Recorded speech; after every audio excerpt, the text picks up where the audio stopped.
Bonjour, je suis Monsieur Foaling Loé René.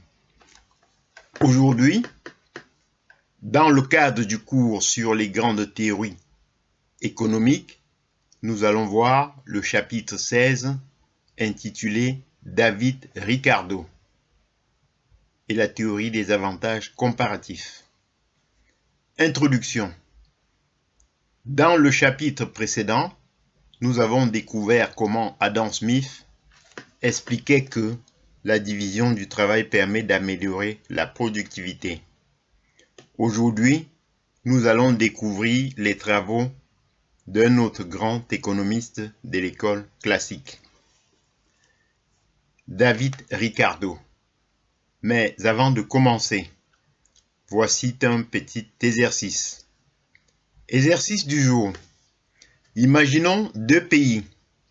Le premier produit très facilement du café. Le second produit très facilement des voitures. Selon vous, chaque pays doit-il produire un peu de tout ou vaut-il mieux que chacun se spécialise dans ce qu'il produit le mieux? Gardez bien cet exercice en tête. Nous y répondrons ensemble à la fin de cette vidéo. Qui était David Ricardo? David Ricardo était un économiste britannique. Il est né en 1772 et décédé en 1823. Il fait partie des grands représentants de l'école classique. Ses travaux ont principalement porté sur le commerce international, la répartition des richesses, les salaires, les profits, la rente foncière. La théorie la plus célèbre est celle des avantages comparatifs.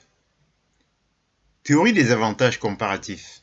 Selon David Ricardo, chaque pays a intérêt à se spécialiser dans les productions qu'il réalise relativement mieux que les autres. Il ne s'agit pas nécessairement d'être le meilleur dans tous les domaines. L'important est de produire ce que l'on réalise avec le plus d'efficacité par rapport aux autres activités. Ensuite, les pays échangent leur production grâce au commerce international.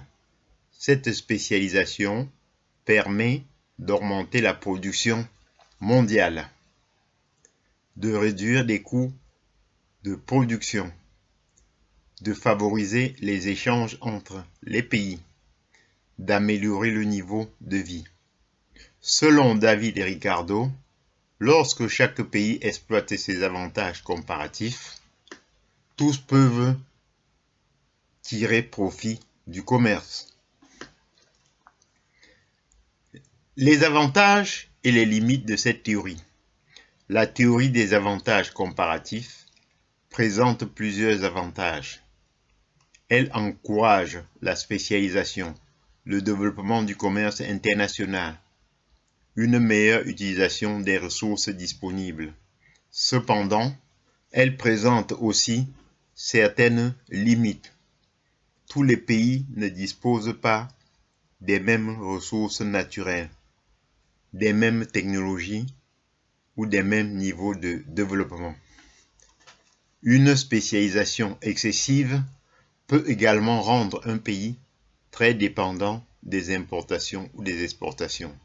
C'est pourquoi les gouvernements cherchent souvent à trouver un équilibre entre ouverture commerciale et protection de certaines activités stratégiques. Correction. Revenons maintenant à notre exercice. Chaque pays doit-il produire un peu de tout? Selon David Ricardo, non. Il est généralement préférable que chaque pays se spécialise dans les productions pour lesquelles il possède un avantage comparatif. Les pays peuvent ensuite échanger leurs produits. Ainsi, chacun bénéficie du savoir-faire de l'autre et les échanges deviennent plus efficaces. À retenir, David Ricardo est l'un des grands économistes de l'école classique. Il est à l'origine de la théorie des avantages comparatifs. La spécialisation favorise le commerce international. Les échanges permettent d'améliorer l'utilisation des ressources et la production. Conclusion. Dans ce chapitre, nous avons découvert que David Ricardo a montré l'intérêt de la spécialisation et du commerce international. Sa théorie des avantages comparatifs reste aujourd'hui l'un des fondements de l'économie internationale. Dans le prochain chapitre, nous étudierons Thomas Robert Malthus et sa célèbre théorie de la population qui a profondément marqué la réflexion économique. Abonnez-vous à la chaîne Foaling Loé René pour découvrir le chapitre 17. Thomas Malthus et la théorie de la population. J'en ai terminé et je vous en remercie.